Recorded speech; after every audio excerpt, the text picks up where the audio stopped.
to have all the items put away in my home so that way I wouldn't have to go home and face that. She told me to leave at 11 o'clock that same day. So I contacted Patients Relations and turned her in. When I turned her in, that's the first complaint she ever gotten, okay? I go back after 6 weeks, get my last scene of her. She told me, oh, you need a special operation called a seclage in order to carry a baby to term. So I go back 3 years later. At this point, in the back of her mind, she's thinking, how can I get even with this broad? Well, she got even with me all right. I've been completely harassed for years and years and years, all due to her. She's the one who had these people put in our lives. And on the form it says, we're doing this for a good reason. They need guidance in life, okay? When I met my husband, I got to know his friends. When he met me, he got to know my friends. Those people we love a lot. They're nice, they're kind, they're dependable, they're reliable, they're considerate, they're thoughtful, they're caring, and most of all, they're very concerned and they want to see us happy. Now, the people that we met after Dale P. Reisner are sneaky, conniving, abusive, invasive, make you feel completely uncomfortable, make you feel as though, hey, I've got to watch everything I say around these people because they'll take it out of content. Let me tell you something about CPS. They're very despicable, and they're ruthless, and they're psychopaths. The only thing they do is like to ignore everything that is positive about everything, and they just want to take a little bit of the truth and mix it in with a lot of lies. They can say anything they want and they don't make any corrections as they go along. Even if you can prove that you're telling the truth numerous amount of times in many different ways, they have a tendency to completely ignore it and not acknowledge it at all. And I have been forced to be around people that I would have absolutely nothing to do with if I had free time available. To me, they're just a bunch of garbage, a bunch of trash, two-faced, backstabbing, ruthless, uncaring, heartless individuals. They take the knife, shove it in your heart, and then they twist it for good measure, so your heart will not be prepared. But anyway, I wish that all the new groups of lawyers would take these old fogey lawyers down, because I know that you're afraid that you're not going to have a job or you won't really be able to do anything that you really need to do. But I'm telling you, you new lawyers need to come out, and everybody needs to get together in the United States of America. And if you know that your case is based on fraud, reopen all the cases, get a class action lawsuit, and let's get millions and billions out of these garbage, get money out of them. And then you can pay off your tuition fee, and then you can open up your own law firm. Lawyers out there, if you do that, then you could take down all these big lawyers and fill up your pockets and start your own business, whatever passion you may have. But I'm telling you, I have never met such lousy people in my whole entire life. CASA is completely useless. I'm not saying it's bad for everybody, but I have met some pretty lousy, uncaring people.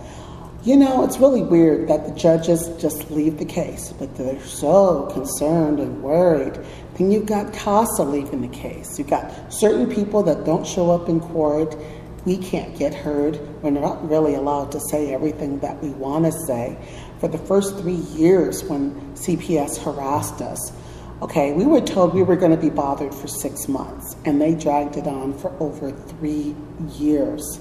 And they kept whispering in our ears, we can't hang out with you if you don't do what we say, if you don't go where we want you to go. We're going to take your kid. Constantly, every single month. Imagine having somebody you can't stand in your house, somebody that you have no respect for, or you completely want to discard in your house. It is agonizing. It's painful to be around people that you can't rely on, that you really don't trust, that you have like completely no respect for. We have been forced to be around these people. They are trying to tell us what to do, and to spend time with our kids, they're trying to tell us what to do. And that digs into the taxpayers' pockets. I'm going to tell you something. When they're telling us to do all these different services, it's costing the taxpayers. We don't want to waste taxpayers' dollars. We're not rich, we're poor, but we know how it is to struggle out there and to pay bills and responsibility. So when they're forcing people that are poor to go to programs, when they're forcing people to pop pills that are going to kill them, let me tell you something about these mental health pills. These pills are worse than alcohol, cigarettes, and illegal drugs, you know? And they want to force people to take drugs. It's these pill companies that are pushing those pills at the doctors, and the doctors are thinking of ways to push the pills towards individuals. So it's really Cahootsville that we call this. And the reason they do this is to make a magnitude amount of money.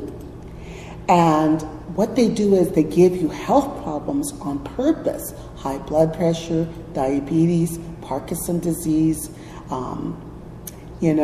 and various other health problems, thyroid conditions, and then it gives them a reason to tap into other drug companies in order to find remedies for the problems that they caused to begin with. So it's really about pill companies pushing pills on people that don't want them. They want you to have health problems. They want you to not enjoy your life. They want to take pleasure from you as a parent, and that's their goal. So, fellow Americans out there, anybody who's facing a new CPS case, if you can prove your case within the first 2 to 3 months, believe me, they're going to put the court date off up to 5 times. The only reason we signed was because we were paying my husband's sister for each day that she took off from wanting to come to court, like wanting to take a day off from work. We had to reimburse her financially each and every time. And I thought, wow, that's like $500 we had to pay her to not work because CPS put the court date off 5 times. Believe me, I want to save everybody out there the grief. Stop signing any papers that have to do with CPS. The lawyers are liars. The lawyers are sneaky. The lawyers only do this to keep their caseload up. When you send them information and documentation, they completely ignore it because I found letters not even opened. I've mentioned things to my lawyers before, and they didn't even bother to look. They do this for money, believe me, so they can drive those nice cars, pay for their homes. They get nice fat salaries. And these judges, they're too lazy to read. I'm telling you, they don't have time to read. But anyway, I do want to say, I thank each and every American out there, and I really want to save you the trouble because my life with CPS is pure hell, and the hell has not stopped. And I don't think